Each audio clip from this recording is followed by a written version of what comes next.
What's up guys, it's Tommy here and welcome to a player announcement video. Liverpool have signed the big striker Hugo Ekitike, who is a fantastic talent, and Liverpool are spending £69 million as a base fee plus another £10 million in add-ons. So in total the full transfer fee could be 79 million pounds, and that's on top of Liverpool already spending £200 million.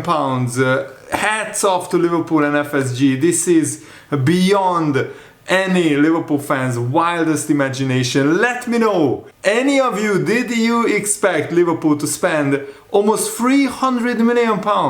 And it's not even August yet, it's the second half of July, and Liverpool already spent almost £300 million, and Liverpool are not done yet. We will talk about the latest rumors around, Rodrigo and Isak and all the other stuff in today's and tomorrow's video. But first, the main news is that the agreement between Liverpool and Frankfurt has been reached for the transfer fee of Hugo Ekitike, and Ekitike already agreed a 6-year contract with full contract terms. Everything is sorted out. So as soon as he passes his medical and does the photo shoot and everything, he will be unveiled officially as a new Liverpool player. He was an unused substitute in Frankfurt's latest preseason game, so that was already a big indication that this deal is very, very close to being done, and now it's pretty much official. And I want to dedicate this video to the memory of Diogo Jota, Liverpool's number 20. Forever he will be remembered as Liverpool's number 20, and may he rest in peace. I dedicate this video to the memory of him. And also, similarly to the Florian Wirtz deal, the majority of the bonuses in this Ekitike deal, the £10 million bonuses, that is tied to Liverpool winning big trophies like the Premier League, the Champions League, and also Ekitike, the player himself, making a significant contribution, playing a lot of games, scoring a lot of goals. Those bonuses are difficult to achieve, but if Liverpool end up paying them, that means that Liverpool have been successful and Ekitike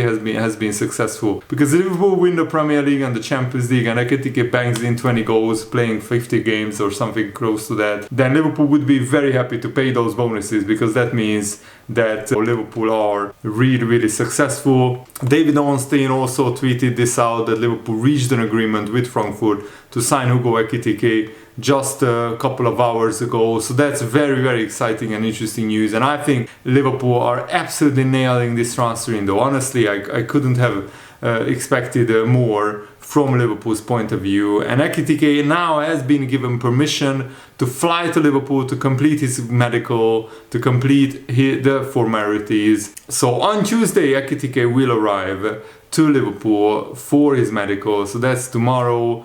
So the total package is not the £82 million that Frankfurt was looking for. It's just below that, 79 million pounds, depending on the add-ons and bonuses that will be achieved. And David Ornstein shared personal terms are not expected to be an issue, because Ekitike and his agent already pretty much agreed the personal terms at the beginning of this transfer window, because Ekitike was always very high on Liverpool's transfer wish list or striker transfer list.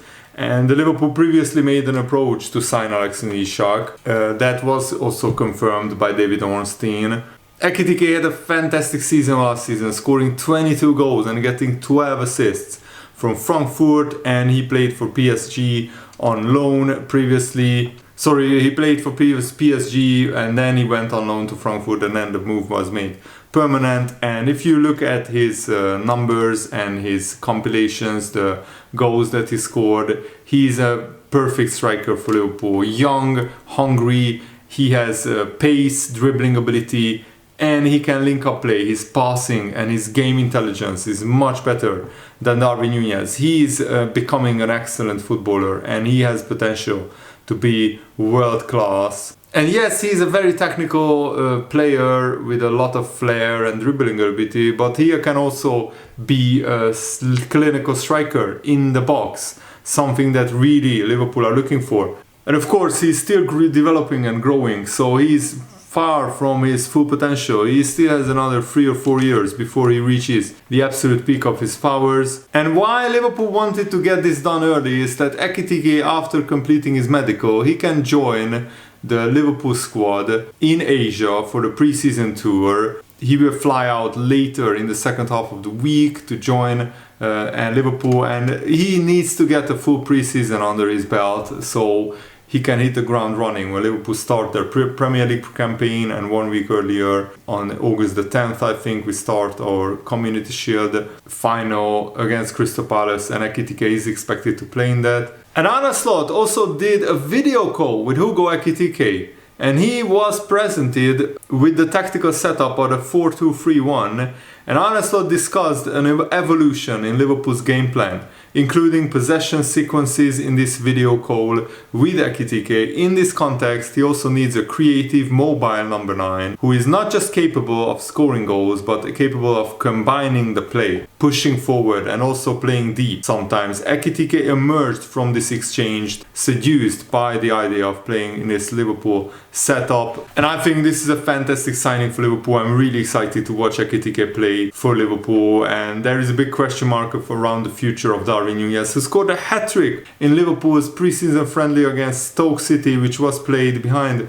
closed doors, but I managed to catch a glimpse of the extended highlights on YouTube before it got removed, and Darwin Núñez was fantastic in the first half, and Florian Wirtz was fantastic as well, and Szoboszlai played as right back, and he was slotting in as an attacking midfielder in attack in a very fluid formation, which is going to be very, very interesting, because that is an idea that Liverpool will use probably next season. Also, Chelsea were serious contenders for Ekitike. They tried everything to sign him, but Ekitike wanted Liverpool. It didn't work. Of course, Man United tried to sign him, but Man United are not as attractive as Liverpool for many, many years, and especially now when they are not in Europe, they are in 15th place. And Ekitike has long made his decision to join Liverpool. The players' camp asked Frankfurt to only speak to Liverpool. And yes, Frankfurt spoke to other clubs, of course, but they knew that Ekitike wants Liverpool. And in the end, they accepted Liverpool's very high offer. And this is a big gamble, just like we made a pretty big gamble on Darwin Núñez, but because both Núñez and Ekitike are young, if it doesn't work out, like in the case of Darwin Núñez, it just didn't work out, we can still sell him for a considerable amount of money. But I wouldn't be like too disappointed if Darwin Núñez stayed, because that means if we can't sign Isak, then maybe we should keep Darwin Núñez, because I'm not sure if we can sign another striker as good as Darwin Núñez right now. And I'm not saying that because Darwin Núñez scored 4 goals in the 2 games, but I'm saying as a backup striker, Darwin Núñez is decent. He's not good enough to be a main man striker expected to deliver 20 goals a season to deliver the title, but Ekitike could be that guy. And Ekitike's imminent arrival continues this Liverpool overhaul of their forward options. Darwin Núñez is expected to leave, Luis Diaz is a major target for Bayern Munich, and the future of Chiesa is uncertain. Chiesa was left out of the pre-season tour. Liverpool are citing injury, but he played in the second half against Stoke, and he even scored a tap-in after Gakpo's pass. Ben Doak is wanted by several clubs, Harvey Elliott as well. But if we want to sign either Rodrigo or Isak, the 2 players that Liverpool are interested in, we definitely need to sell Luis Diaz, Harvey Elliott, and maybe other cringe players. But the fact that we are saying Chiesa and Luis Diaz shows to me that Liverpool are definitely signing another forward, either Rodrigo or Isak. I can't imagine a world where we sign both, unless we sell Harvey Elliott, Luis Diaz, Ben Doak and Chiesa, and that combined transfer fee gets to 170, 180 million. Then maybe yes, I can see Liverpool signing both, but that would be absolute madness. I mean, can you imagine? That would be Liverpool assembling the Avengers or something crazy like that. But Ben Jacobs is saying that Liverpool are not done in the market. Another attacker is likely to arrive if Luis Diaz departs, and Bayern Munich are set to make their 3rd bid which will likely be good enough to be accepted. And Liverpool have already approached Newcastle over Alexander Isak. Anthony Gordon and Rodrigo are two names appreciated by Liverpool,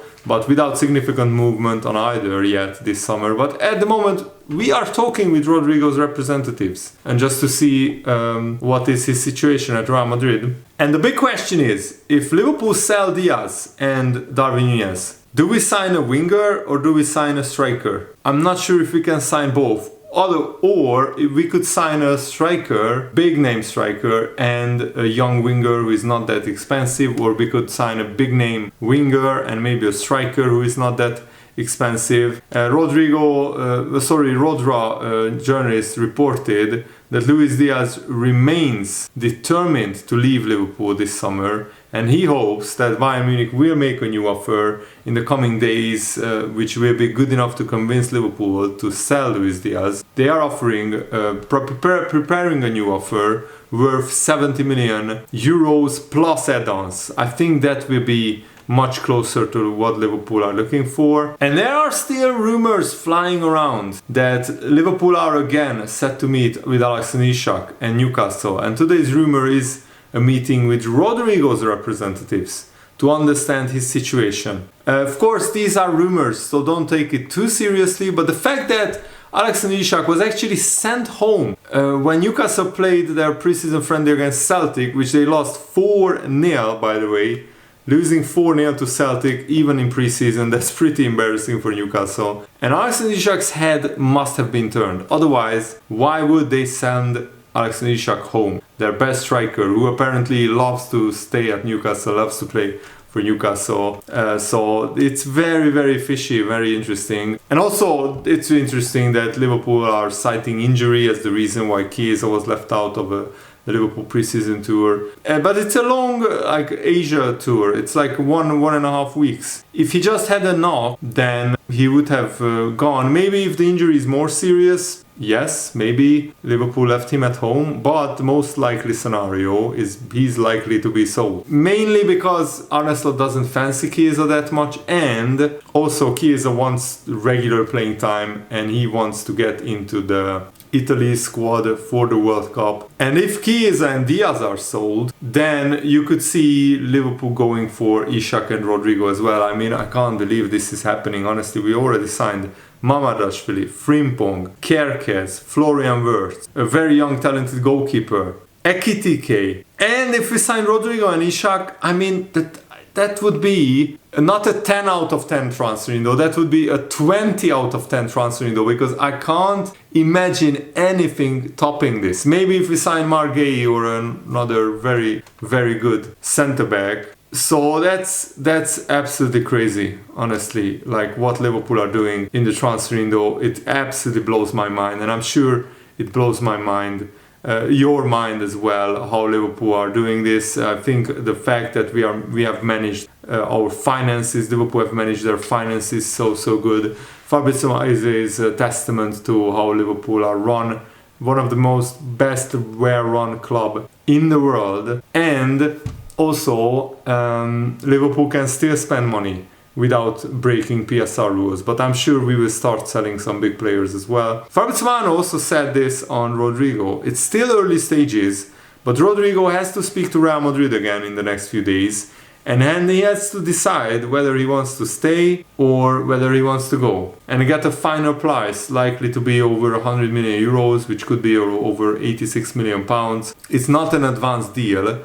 but at the moment Liverpool is the club who are more likely to sign Rodrigo if he is leaving, because Rodrigo only started one game in the Club World Cup with Real Madrid, and Xabi Alonso doesn't really fancy him. But this is already a mad week by Liverpool. Signing Ekitike, meeting with Alexander Isak's representatives, and also giving Rodrigo a call in Madrid. Liverpool are at the moment the most ambitious club in the transfer market, and it's very, very unusual and crazy to see, because we are not used to this. We are used to Liverpool just shopping in the mid-tier market and also trying to sign young players with great potential, and also trying to just sign maybe players who just enough make up the squad numbers. Liverpool are at the moment trying to prepare the